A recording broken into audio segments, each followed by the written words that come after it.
Hello, I'm Jessica, a 30-year-old woman. I want to share a recent experience that helped me through a tough time with my husband and his family. This happened a few months ago, and even though things have calmed down, I'm still working through the emotions. I think talking about it might help me heal. Let's go back 3 years when I made a big decision, marrying my boyfriend Tyler. We met through friends and had 3 great years together before getting married. Tyler was fun, caring, and loving. He came from a wealthy family and had a good job, so he often bought me gifts and showed me affection. We both loved to travel, which made our bond stronger.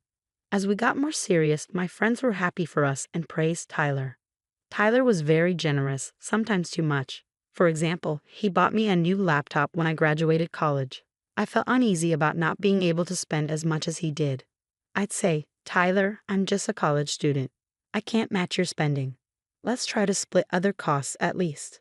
But Tyler would insist on treating me, saying his friends did the same for their partners. Over time, I got used to it but still tried to contribute as much as I could. After I got a good job, we started sharing expenses more equally and even talked about moving in together. One day, Tyler suggested, "You can move in with me. I inherited my house from my grandpa, so no worries about rent, but we should split other expenses to keep things fair." Even though I was unsure, he reassured me, and we began living together. We agreed to share the financial responsibilities fairly given our different incomes, and everything was going well until I met Tyler's family. They lived far away, and since Tyler was busy with work, I had to host his parents and sister alone. Tyler warned me they could be judgmental but didn't go into details. He suggested I ignore any hurtful comments. I tried to stay positive, but my optimism faded when they arrived. Instead of a warm welcome, Tyler's parents and sister seemed annoyed. This set a tense atmosphere. During our conversations, it was clear they didn't like me. "So you're the woman Tyler has been seeing," Tyler's mother, Martha, said disapprovingly. "I didn't expect to find you in this house. Do you even pay rent?" "No, Martha, I don't pay rent," I explained. Tyler said the house is paid for, but we split all other bills evenly. I hoped this would clear things up, but Martha dismissed it. "Just because the house is paid for doesn't mean you can mooch off him. This is his house, not yours. Remember that for the rest of your life." The conversation got more uncomfortable, especially with Tyler's sister, Teresa, who glared at me more than she talked. When I asked about her life, she mentioned being married to a wealthy billionaire and brushed me off. During their visit, Tyler didn't support me and seemed to side with his family. Gabrielle and Martha kept criticizing me, making the visit hard. They disapproved of my spending on makeup and skincare, saying it was wrong since they thought I didn't contribute enough financially. Tyler's comments didn't help. He'd say things like, "Jessica was a struggling student when we first met," implying I depended on him a lot, which wasn't entirely true. He'd mention how he paid for everything early on because my job didn't cover my taste for luxury. I was shocked and reminded him we now split our bills equally. I explained that I had always lived simply, both before and during our relationship. Any luxury items I had were gifts from Tyler, which I often told him not to buy because they were too extravagant. Tyler justified his spending by saying his social status required him to give fancy gifts, showing that his generosity was more about impressing his friends than caring for me. After his family left, I confronted Tyler about how they treated me. Unfortunately, he brushed it off. "Don't take it to heart, Jessica. They meant well." "You're overreacting," he said, dismissing my concerns. Despite my doubts, Tyler proposed 5 months later, and I happily accepted. We planned an engagement party and split the costs. I was running a small side business that Tyler knew about but never asked much about. For me, it was more of a fulfilling hobby than a big money maker. When it was time to organize our engagement party, I decided to treat myself a bit, and Tyler supported the idea. We shared the expenses, and I even covered plane tickets for my extended family. However, during the party, the criticisms resurfaced.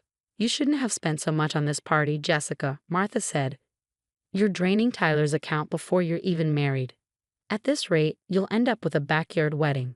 I thought you were financially irresponsible, but it's worse than I thought." I stood my ground, saying the party was extravagant, but we both agreed to it. I paid my share, and it was actually Tyler's idea to include everyone. He insisted and didn't mind the expense. But the criticism continued. Martha accused me of manipulating Tyler into spending too much. Teresa chimed in, saying I should have been more considerate. Frustrated, I excused myself and went to the lawn to find some peace. There, I overheard Teresa and her husband Justin laughing at me. It felt like my engagement party was falling apart, and Tyler seemed unaware of his family's harsh judgments. Most of his extended family thought I was jobless and dependent on Tyler.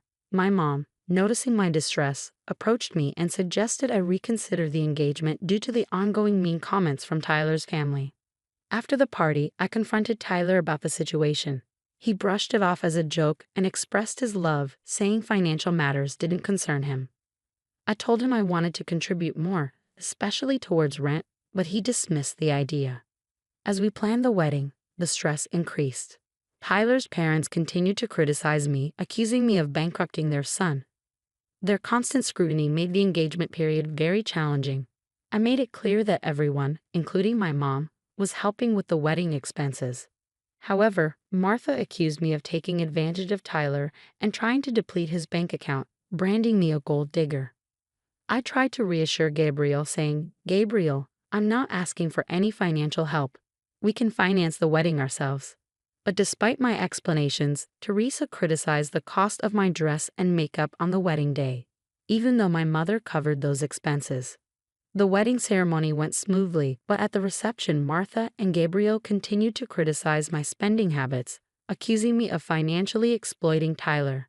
Despite their harsh words, I stayed silent to avoid ruining our special day. A few months later, Tyler got a significant promotion at work and wanted to celebrate with a grand family dinner. I was excited for him and decided to cover all the expenses myself. "Tyler, I want this dinner to be extraordinary. I'm so proud of you and want to celebrate your success," I told him. Tyler appreciated my gesture, and I told him my business was doing well. I had a stable income from my job and recently accessed a trust fund from my paternal grandfather. I planned the event meticulously to make it perfect.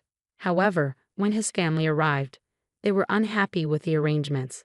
Despite positive feedback from other guests, his family seemed to disapprove of the celebration's lavishness. During the speeches, Martha stood up and, with her voice carrying across the room, began criticizing. "I want to thank everyone for coming to celebrate my son. He's hardworking and generous, and he really deserves this promotion. Unfortunately, he made a poor choice in his partner. It's sad that he ended up with someone who acts like a gold digger. I wish he had seen her true nature earlier. Then he wouldn't have to work so hard to support her expensive lifestyle." Martha continued, her voice full of regret. "It's clear to everyone here that his wife has been very extravagant. From the engagement party to tonight's dinner, she has almost drained his accounts." Feeling hurt, I took a deep breath and tried to stay calm. Martha added, "Thank goodness we had Jessica sign a prenuptial agreement before the wedding. At least some of his assets are protected." She seemed relieved, saying it was good her son married someone who could at least look like a trophy wife. Tyler agreed with his mother. "I can't even afford to spend money on myself anymore. There's nothing left," he said. He called marrying me a mistake and compared me unfavorably to others. Shocked and frustrated, I finally spoke up. "Do you really think I'm a gold digger?" Tyler's response was cutting. "Your lifestyle is quite damaging to my bank account." Determined to clear things up, I said, "Since you all think I'm a gold digger, let me show you my bank balance." I revealed my financial independence to everyone present. The room fell silent in disbelief. Martha accused, "Did you steal my son's money?" Tyler added suspiciously, "She must have taken it from you." Frustrated but calm, I replied, "I don't need to steal money from your son. This is all from my efforts. I recently accessed a trust fund from my grandfather. I plan to use it to buy a bigger house for us, but now that seems unlikely." Despite my explanation, Tyler suggested we could still buy the house. "It'll be a wonderful gift," he said. But I was firm. "This is not happening. Your family has insulted me for too long, and you've never stood up for me. Instead, you've let them spread lies about me." Tyler tried to downplay the situation, saying I was overreacting. But I stood my ground. "No, I am not overreacting. Everyone here knows what your family has been calling me. They were here when you allowed them to insult me during our engagement party." Finally, I reached my breaking point. I couldn't tolerate the disrespect anymore. "I want a divorce," I said sternly. Tyler tried to plead with me, but my mom intervened. "You never defended my daughter. It's time she ends this toxic relationship, she declared. We left the party, leaving behind a crowd of shocked guests. I was resolute in my decision to leave Tyler and move on. My mom's support was unwavering as we exited, marking the end of a painful chapter in my life. After the confrontation, I went to our home, gathered my belongings, and stayed with my mom for solace. The next day, I contacted my cousin, who was a lawyer, to start the divorce process. With the prenuptial agreement in place, it was straightforward, so I didn't have to share my assets with Tyler. The situation escalated when Tyler and his family came to my mom's house, demanding to talk. My mom stood firm and told them to leave. Tyler kept trying to contact me, alternating between apologies and threats. I saved all the messages, ready to file a restraining order if needed. My mom's unwavering support gave me strength. Tyler even tried to confront me at work, but security escorted him out. I decided to leave my job, as my growing business meant I no longer needed it. I resigned that day, ready to move forward. A week later, I served Tyler the divorce papers at his workplace. He went to my old office only to find out I had resigned. My former colleague said he kept sending flowers and gifts to my mom's house, which we returned. The harassment made me consider relocating. With my mom's encouragement, I found a new house in the next state, a sanctuary away from my ex. As I awaited the finalization of the divorce, the judge ensured it was smooth thanks to the prenuptial agreement. During the 5 months of our separation, I focused on healing and preparing for a new chapter in my life. I settled into my new home and changed my number to avoid Tyler's messages. I heard Tyler's life was falling apart. He blamed his parents for our breakup and faced setbacks at work. His colleagues distanced themselves, and his seniors were unhappy with the negative publicity. His parents spread infidelity rumors, but they didn't gain traction. In contrast, my life began to flourish. I focused on my business and enjoyed my newfound freedom. I started dating again, cautiously, but remained hopeful about finding someone who truly valued me. Though Tyler caused me pain, overcoming the challenges made me stronger. I looked forward to a brighter future, confident in my resilience and aware of what I wanted in relationships and life.